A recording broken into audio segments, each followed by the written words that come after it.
जय हिंद दोस्तों, शिक्षक ट्रिकी अड्डा में आपका स्वागत है।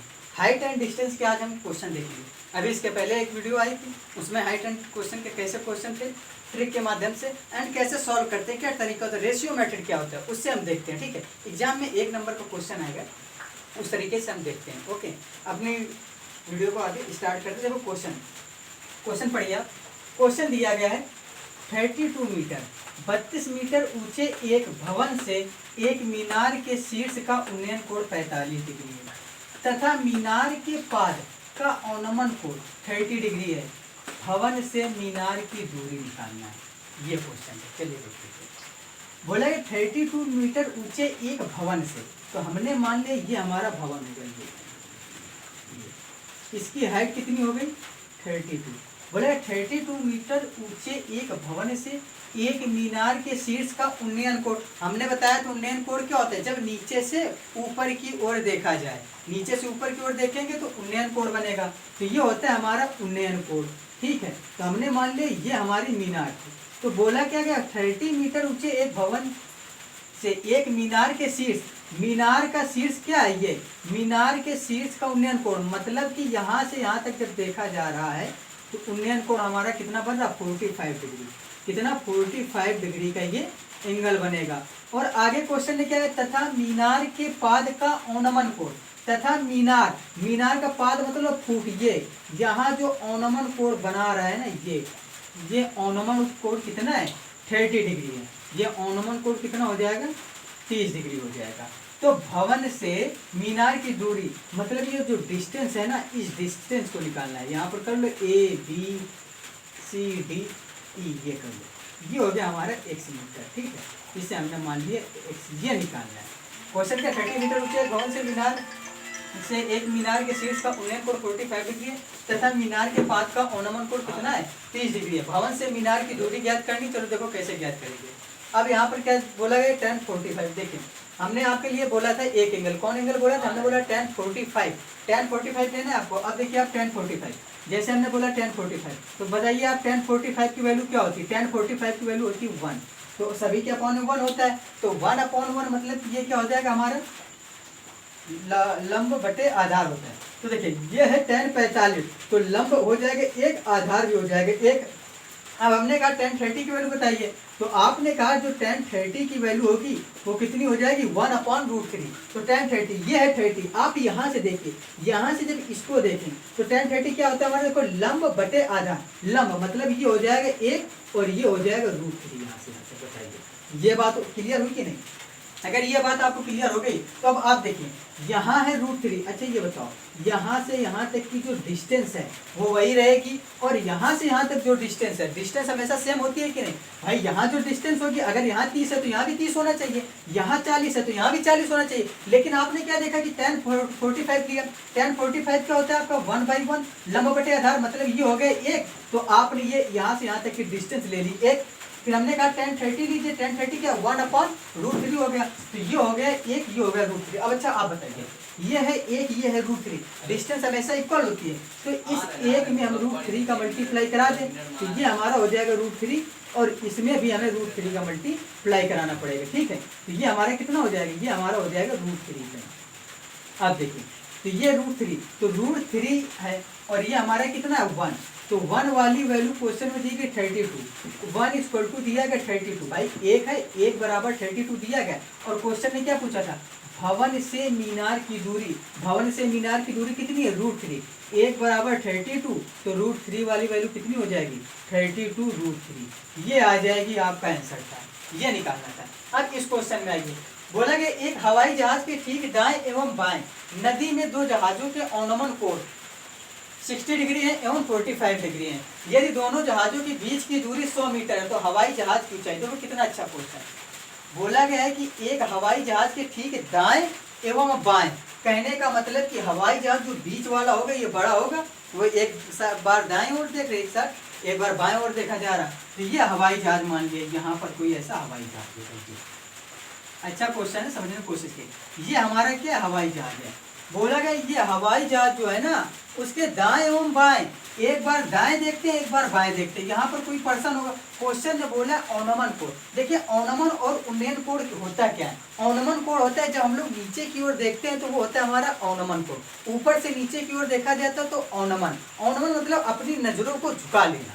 और उन्नयन क्या होता है? जब आप ऐसे देखें। तो इसका सिंपल सा लॉजिक होता है। सपोज दैट आप गए, आप रास्ते से जा रहे हैं, एक घर मिला, मकान मिला, रास्ते में क्या होगा?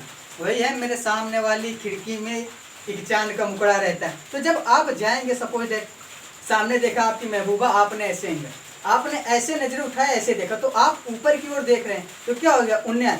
और सपोज डेट वहां पर महबूबा ना हो करके उसके पिताजी हों, तो फिर कैसा नजारा होता है? तो फिर नजरें हमारी झुक जाती हैं। अगर झुक गई तो क्या हो गया? औनमन। यही हमारा हाल होता है। तो औनमन और उन्नयन कोण क्या होता है? चलिए देख लीजिए। तो बोला कि एक हवाई जहाज के ठीक दाएं एवं बाएं।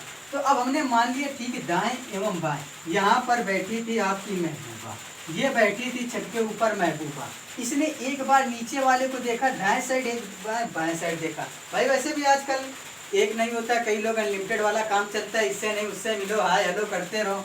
तो एक बार उसने यहाँ देखा, यहाँ पर उसका रहा होगा गोलू, यहाँ पर रहा होगा मोलू। जब देखा तो यहाँ पर देखो एक बार 60 डिग्री का एंगल बन रहा, एक बार 45 डिग्री का एंगल बन रहा, बनने लगा। देखा, नजरें मिली, चलिए अच्छा नजरें मिल गई। तो अब बोला गया है यदि दोनों जहाजों की बीच की दूरी 100 मीटर है, कहने का मतलब यहाँ गोलू से लेकर और मोलू के बीच की जो दूरी होगी ना, वो 100 मीटर की दूरी है। और क्वेश्चन ने बोला तो हवाई कहने का मतलब यहाँ पर जो बैठी है चिड़िया, इसकी ऊंचाई निकालनी है, ये निकालनी है आपको। ये मान लीजिए ABCD, ये हमने ऐसा नाम दे दिया। अब अच्छा देखिए, यहाँ से जब देखा 60 डिग्री। अच्छा आप बताइए tan 60 की वैल्यू कितनी है? tan 60। मैं आपसे पूछो tan 60 की वैल्यू कितनी होती है? तो आपने बोला tan 60 की वैल्यू होती है √3, और मैंने बोला सभी के अपॉन में 1 होता है कि नहीं? आपने बोला बिल्कुल 1 होता है। तो tan 60 की वैल्यू होती है √3। तो आपको पता है tan थीटा इक्वल टू लंब बटे क्या होता है? आधार। तो इसका मतलब लंब क्या होगा? √3। ये हमारा होगा √3 और ये होगा आधार 1। बताओ, यहाँ तक आप क्लियर? यहाँ तक समझ में आया? अब आप आइए tan 45। तो आपने बोला tan 45, तो आपने बोला tan 45 की वैल्यू होती है 1। अभी आपने देखो लिखा था tan 45 1/1 लंब बटे आधार। कहने का मतलब अगर ये वाली वैल्यू आपकी होगी 1, तो इसके लिए आधार ये हो जाएगा 1। अच्छा ये बताइए, यहाँ पर सपोज दैट है कोई पर्सन, यहाँ पर गोलू था, उसने जब देखा महबूबा को तो हाइट सेम रही होगी, इसने भी देखा तो हाइट, क्या ऐसा हो गया कि कभी हाइट कम हो सकती है? हाइट तो कभी कम नहीं हो सकती भाई। आप देखें चाहे हम देखें, ताजमहल को आप देखेंगे, हम भी देखेंगे, हाइट वही रहेगी, सेम रहेगी। तो इसका मतलब कि ये जो यहाँ से देख रहा पर्सन, उसके लिए हाइट √3 है, यहाँ से जिसने देखा उसके लिए 1 है। तो इसका मतलब दोनों हाइट सेम होगी। तो हाइट को सेम करने के लिए हम क्या, इसमें √3 का गुणा करा दें, तो ये भी √3 होगा, ये भी √3 होगा, हाइट सेम हो गई। लेकिन जब आप इसमें कराएंगे तो आपको इसमें भी √3 का गुणा कराना पड़ता है, क्योंकि किसी भी अगर इक्वेशन को सेटिस्फाई करना है, संतुलित करना होता है, तो उसमें जिस नंबर से यहाँ कराएंगे उसी नंबर का यहाँ भी मल्टीप्लाई कराना होगा। तो हमने √3 का करा दिया। तो अच्छा आपने जब √3 का कराया तो ये कितना हो गया? ये इतना हो गया √3, और ये है तो 1। ये देखिए √3, ये है 1, तो टोटल कितना हो जाएगा? √3 + 1 आ जाएगा कि नहीं? ये बताओ, √3 + 1। और यही √3 + 1 क्वेश्चन ने 100 मीटर दिया है। तो इसका मतलब √3 + 1 वाली वैल्यू कितनी हो गई? 100 मीटर। तो एक बराबर वाली वैल्यू 100/√3 + 1 हो जाएगी। लेकिन क्वेश्चन ने आपसे क्या हवाई जहाज पूछा, मतलब √3 वाली वैल्यू पूछी गई। तो 1 बराबर इतना है। अगर हमने आपसे कहा 1 = मतलब 1 रुपए में 2 किलो आम मिलते हैं, तो 2 रुपए में कितना मिलेगा? 4 किलो आम मिलेगा। तो 1 = ये है, तो √3 = क्या हो जाएगा भाई? √3 वाली वैल्यू निकालनी है, तो इसका भी √3 गुना कर दो, तो √3 × 100/√3 + 1। अब देखिए, इसको और सॉल्व करना चाहते हैं तो आप और सॉल्व कर लीजिए। कॉन्जुगेट का मल्टीप्लाई करा दीजिए, मतलब संयुग्मी गुणा, प्लस होता है तो माइनस। संयुग्मी का मतलब ये होता है अगर नीचे प्लस है तो ऊपर माइनस से मल्टीप्लाई कराते हैं, ठीक है। ये तो ये हमारा कितना हो जाएगा जब इसे आप सॉल्व करेंगे? तो 100√3, आप थोड़ा अच्छे से लिख लीजिए, 100√3 ब्रैकेट में कितना बचेगा? √3 - 1। अब एक ब्रैकेट में a + b, एक ब्रैकेट में a - b। किसका फार्मूला होता है? a² - b²। तो देखिए √3 × √3 कितना हो जाएगा? 3, और 1 × 1 कितना हो जाएगा? 1। तो √3 × √3 किया 3, और 3 - 1 करेंगे तो कितना आ जाएगा? 2। तो अब इस 2 से इसे कैंसिल कर देना, तो कट करके ये कितना आ जाएगा 50√3 ब्रैकेट में √3 -1, ये आ जाएगा आपका आंसर। ये निकालना था। अगर आपको समझ में आया हो तो चलिए आगे नेक्स्ट क्वेश्चन, क्योंकि इसमें ज़्यादा कोई स्टफ नहीं है। चलिए नहीं आता, आगे नेक्स्ट क्वेश्चन देखिए। यदि दो व्यक्ति मीनार के विपरीत दिशा में है। अच्छा, बिल्कुल इसी की तरह है क्वेश्चन, जैसे ये क्वेश्चन है। इसमें क्या था, हमें हाइट निकालनी थी, इसमें हाइट दी गई, डिस्टेंस निकालना है बस, और कुछ नहीं। बोला गया यदि दो व्यक्ति मीनार के विपरीत दिशा में, हमने मान लिया ये मीनार खड़ा हुआ, ये हो गया कुतुब मीनार, ये कुतुब मीनार हो गया। अब बोला गया मीनार के विपरीत दिशा, मतलब कि हमने मान लिया एक पर्सन यहाँ पर है और एक पर्सन यहाँ पर है। जब दोनों पर्सन अलग अलग हो गए ऐसे, तो क्वेश्चन ने क्या बोला है, तो वे मीनार के शीर्ष का उन्नयन कोण 30 डिग्री इंटू 45 डिग्री, मतलब कि ये पॉइंट हमने मान लिया ABCD। जब वो देखते हैं मीनार को, यहाँ से एक पर्सन देख रहा तो कितने डिग्री का, 30 डिग्री का, और यहाँ से 45 डिग्री पर देखा, 45 डिग्री के एंगल पर देखा जा रहा है। ठीक है जी। तो बोला गया है मीनार की ऊंचाई 25 मीटर है, 25 मीटर। अब आपसे क्या पूछा गया, इन दोनों के बीच की डिस्टेंस, कहने का मतलब AB = क्वेश्चन मार्क, ये आपसे पूछा गया। चलिए अच्छा क्वेश्चन से। अच्छा अब आप बताइए, आपने बोला ये 25 मीटर है, ठीक है, इसको मैं थोड़ा सा ऐसे साफ कर दूँ क्योंकि वो तो आपको दिया ही गया है, इसको सॉल्व कर दो।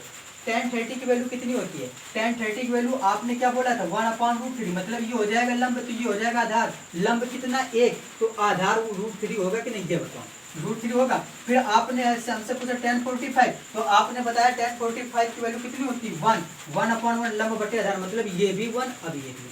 अच्छा अब आप देखिए, अब यहाँ से पर्सन देखा उसके लिए हाइट सेम है, यहाँ से पर्सन ने देखा उसके लिए हाइट सेम है, दोनों के लिए 1-1, तो इसका मतलब क्वेश्चन सेटिस्फाई, कोई प्रॉब्लम नहीं, 1 है। लेकिन यही एक क्वेश्चन में कितने बराबर दिया गया 25, मतलब 1 = 25 मीटर क्वेश्चन ने दे दिया है, 1 = 25 मीटर, और हमसे पूछी गई है AB, तो AB है कितनी, इतनी √3, इतनी 1, तो कितना हो जाएगा √3 + 1 हो जाएगा। तो ये वाली आपकी वैल्यू 1 = 25 मीटर, तो √3 + 1 = कितना हो जाएगा 25 × √3 + 1।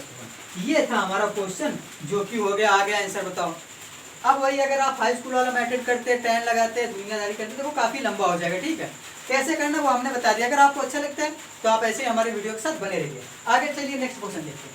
ये क्वेश्चन काफ़ी अच्छा है, ये क्वेश्चन कई बार पूछा जाएगा एग्जाम में, ऐसे क्वेश्चन मिलते हैं। अब लोग देखते हैं साइन आ गया, अब क्या करें, देखो एक पतंग की डोरी, कोई घबराना नहीं, ये भी बड़ा प्यारा क्वेश्चन, आसानी से हो जाए।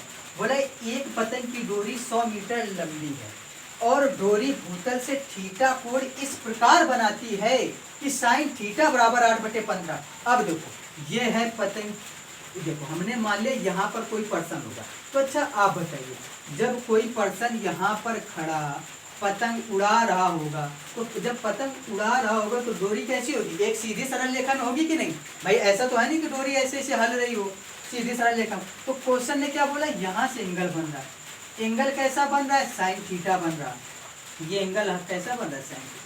लेकिन बोला गया क्वेश्चन में ये जो एंगल बन रहा है ना साइन थीटा = 8/15 है, और क्वेश्चन ने क्या बोला है, पतंग की डोरी की लंबाई 100 मीटर। तो अच्छा देखिए, पतंग अगर उड़ाते हैं आप तो कैसे उड़ाते हैं, ऐसा तो है नहीं कि सीधा पतंग उड़ा लो उड़ जा ऐसे ऐसे, ऐसे तो उड़ाएंगे नहीं, पतंग हमेशा तिरछा उड़ती है, मतलब स्लैंट हाइट में होगी। स्लैंट हाइट मतलब ये जो होता है क्रिया को जिसे कर्ण बोल देते हैं।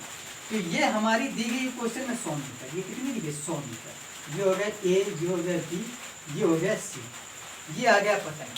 ठीक है, अब देखिए वैसे पतंग किस फेस्टिवल में उड़ाई जाती है, कोई एक त्यौहार होता है शायद खिचड़ी, हाँ मकर संक्रांति के दिन पतंग का फेस्टिवल होता है, उड़ाया जाता है।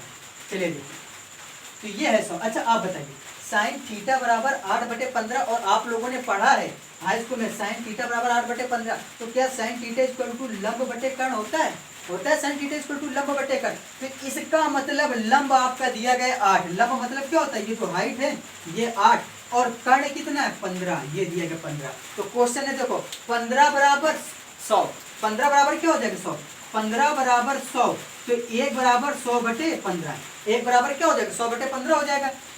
अब क्वेश्चन में चाहिए कि हाइट कितनी 8, तो 8 बराबर वाली वैल्यू कितनी हो जाएगी, 1 बराबर ये है तो 8 बराबर कितनी हो जाएगी 100 मल्टीप्लाई बाई 8/15। अब इसे कैंसिल कर देना आप, जैसे इसे आप कैंसिल करेंगे ना 5 से, तो ये हो जाएगा 20, ये हो जाएगा 3, तो कितना हो जाएगा 160/3। इसको मिक्स फ्रैक्शन में लिख लेना तो आ जाएगा 53 होल 1/3 मीटर।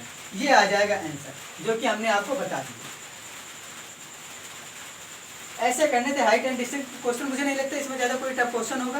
तो इस तरह से ऐसे आप क्वेश्चन थे जो मैंने बता दिया। अगर आपको वीडियो अच्छी लगी हो तो आप ऐसे ही हमारे साथ बने रहिए और लाइक एंड कमेंट कीजिए। अगर आपको किसी भी चैप्टर या किसी भी सब्जेक्ट में, यानी मतलब कि मैथ के कोई भी सब्जेक्ट हो, मैथ में जैसे मतलब कि अभी एडवांस हो गया और फिर आप देखेंगे तो ट्रिग्नोमेट्री, मतलब कि आपके आगे गणित भी आ जाएगी, कई सारी चीज़ें आ जाती हैं। अगर आपको ऐसा कोई भी वीडियो चाहिए तो आप कमेंट सेक्शन में बता सकते हैं। जय हिंद, वंदे मातरम।